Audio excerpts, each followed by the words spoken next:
semua, bertemu lagi dengan Kak Sarah. Pada kesempatan kali ini, Kak Sarah akan menjelaskan salah satu materi IPA, yakni tentang perpindahan panas. Bersama Kak Sarah, pembelajaran IPA lebih mudah dan menyenangkan.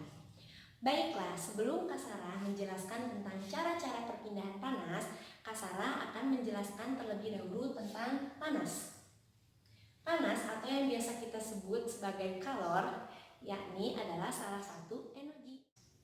Sumber energi panas terbesar di bumi ini adalah matahari. Energi panas dapat menaikkan dan menurunkan suhu suatu benda. Baiklah, kita akan mulai mempelajari cara-cara perpindahan panas satu persatu. Panas dapat berpindah melalui 3 cara, yakni yang pertama dengan cara konduksi atau hantaran, yang kedua konveksi atau aliran, dan yang ketiga adalah radiasi atau pancaran.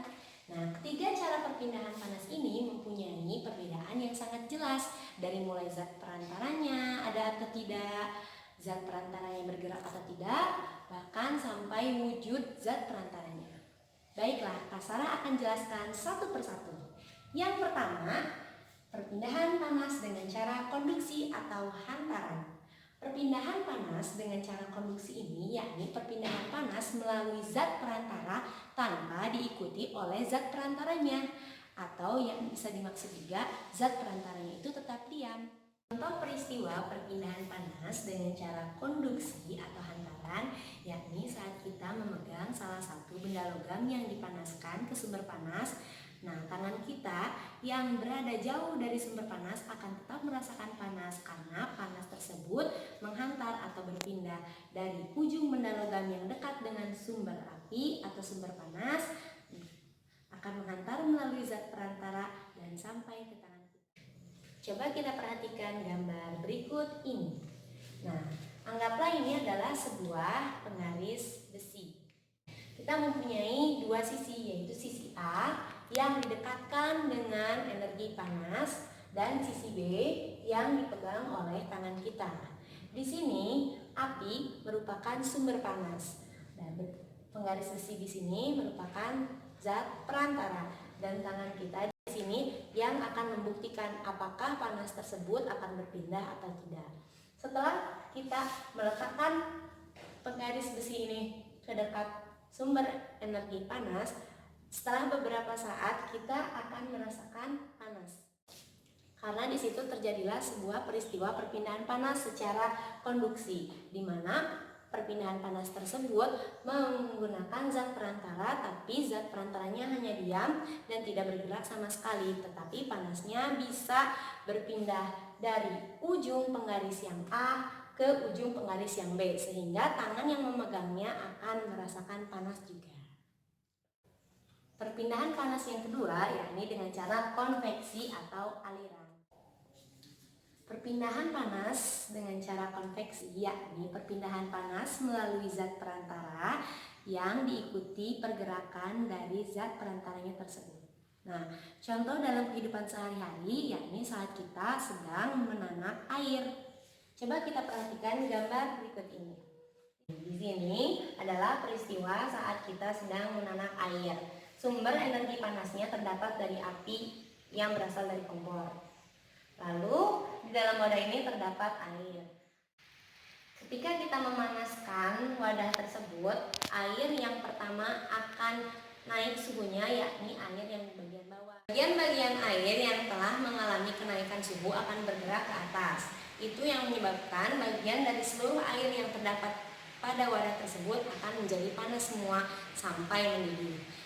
Di sini kita bisa menyimpulkan bahwa perpindahan panas dengan cara konveksi atau aliran ini membutuhkan zat perantara dan zat perantaranya pun ikut bergerak. Yang terakhir adalah perpindahan panas dengan cara radiasi atau pancaran. Perpindahan panas dengan cara radiasi yakni perpindahan panas tanpa zat perantara.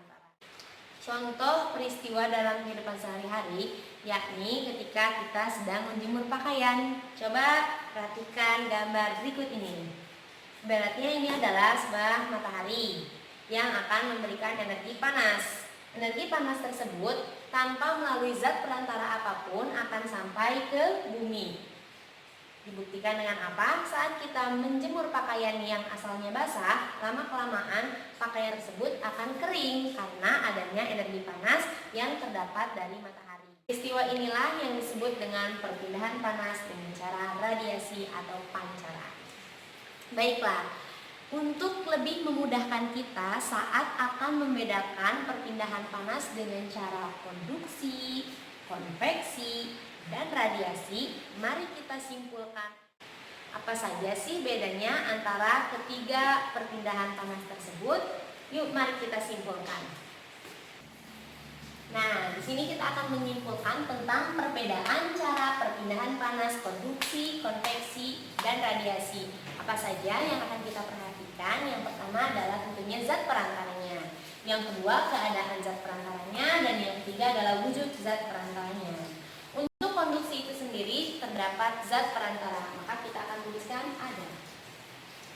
Keadaan perantaranya itu tidak bergerak, berarti perantaranya itu hanya diam. Nah, wujud zat perantaranya biasanya adalah wujud padat. Contohnya adalah benda-benda logam seperti sendok, penggaris besi, dan lain-lain. Nah, yang kedua adalah dengan cara konveksi. Kalau konveksi itu tetap dia menggunakan zat perantara. Nah, keadaan perantaranya itu dia akan mengikuti panas tersebut, seperti air yang mendidih ke atas akan mengenai air-air yang lain, sehingga air yang lain juga ikut mengalami kenaikan suhu. Berarti keadaan perantaranya bergerak.